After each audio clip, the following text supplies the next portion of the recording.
GoPOS Restoran Yönetim Sistemi'ne hoş geldiniz. Bu videomuzda POS ekranını göreceğiz ve sistem üzerinden nasıl sipariş alınacağını öğreneceğiz. Sisteme giriş yaptığınızda karşımıza otomatik olarak yönetim paneli çıkıyor. Burayı işletmenizin ana sayfası olarak düşünebiliriz. Şimdi sol menüden en üstteki POS seçeneğini seçiyoruz ve POS ekranına ulaşıyoruz. Burada karşımıza bölgelerin ve bölgelere ait masaların olduğu ekran çıkıyor. Sırasıyla ilk bölgeden, yani salon bölgesinden başlayalım. Hemen altında bu bölgeye ait masaları görüyoruz. Siparişini gireceğimiz masaya giriş yapıyoruz. Diyelim ki bu masa 16 olsun.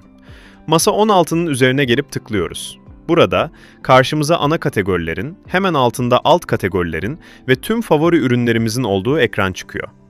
Burada yardıma ihtiyacınız olduğunda info butonuna tıklayarak rehbere ulaşabilirsiniz. Hemen yanından favori ürünlerin görünüp görünmeyeceğine karar verebilir, buradan ekran düzenini, ürün görsellerini açarak veya kapatarak kişiselleştirebilirsiniz. Görünüm ayarları kısmından kategorilerin konumunu, kategori sütun sayısını ve ürün kartı boyutunu da düzenleyebilirsiniz. Şimdi müşterimizin bir hamburger, bir pizza ve 2 soft içecek sipariş ettiğini varsayarak başlayalım. Sırasıyla öncelikle içecekler kategorisine geliyoruz. Soft içecekler alt kategorisine tıklıyoruz ve buradaki ürünlerden seçimimizi yapıyoruz. Şimdi yiyecekler kategorisine geliyoruz. Hamburgerler alt kategorisinden hamburgeri seçiyoruz. Ardından pizza alt kategorisine geliyoruz. Seçtikten sonra adisyonda, eğer tanımlıysa porsiyon ya da özellik seçeneklerini düzenleyebiliriz. Fiyat düzenlemek istersek, düzenle ikonuna tıklayıp karşımıza çıkan ekranda ister iskonto, ister fiyat olarak manuel düzenleme yapabiliriz. Örneğin, görmeniz açısından fiyatı 60 lira olarak güncelliyorum. Ürünümüzün fiyatı değişti. Hemen burada bu değişikliğe dair düşülen notu görebilirsiniz. Pizzanın porsiyonunu da buradan değiştirip büyük olarak seçiyorum. Buradaki artı ya da eksi ikonlarına tıklayarak ürün adedini arttırabilir ya da eksiltebiliriz. Ancak eğer farklı özelliklerde ama aynı ürünlerden sipariş alınacaksa, ürünü yeniden eklemek daha mantıklıdır. Örnek olarak 2 adet latte ekleyelim. Birini laktozsuz süt, diğerini ise bitkisel süt seçeneğiyle işaretleyelim. Gördüğünüz gibi bu şekilde her ürün için ayrı özellik belirtmek çok daha kolay. Buradan eğer gerekliyse alt adisyonlar açabiliriz. Kalabalık bir masada ödemeler ayrı ayrı olacaksa bu özellik işinizi çok kolaylaştırır. Yeni alt adisyon diyerek ürünleri giriyorum. Bu sayede ödeme alınacağı zaman ilgili adisyon üzerinden ayrı ayrı fiş çıkarabilir ve ödeme alabilirim. Hemen solundaki taşıma işlemleri kısmından masa, adisyon ya da seçili ürünleri başka bir masaya taşıyabiliriz. Örnek olarak tüm masayı taşı diyorum ve taşımak istediğim masayı seçiyorum. Son olarak onayla diyorum. İşte masanın yeni yerine taşındığını burada görebilirsiniz. Şimdi sağ sütundaki diğer detaylara göz atalım. İlk olarak müşteri sayısını ayarlayabilirsiniz.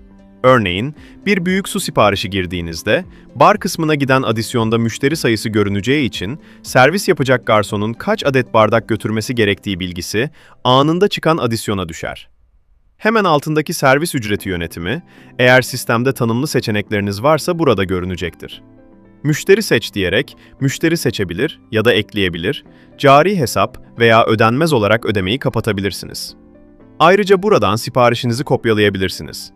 Bu özellik, masayı kapattıktan sonra tekrar aynı siparişi almak istediğinizde size vakit kazandırır. Örneğin, masayı kapatıyorum, tekrar giriyorum ve kopyalamak istediğim ürünü seçip kopyala diyorum. Gördüğünüz gibi yeni bir kopya sipariş oluştu. Hemen altında iade seçeneğimiz var.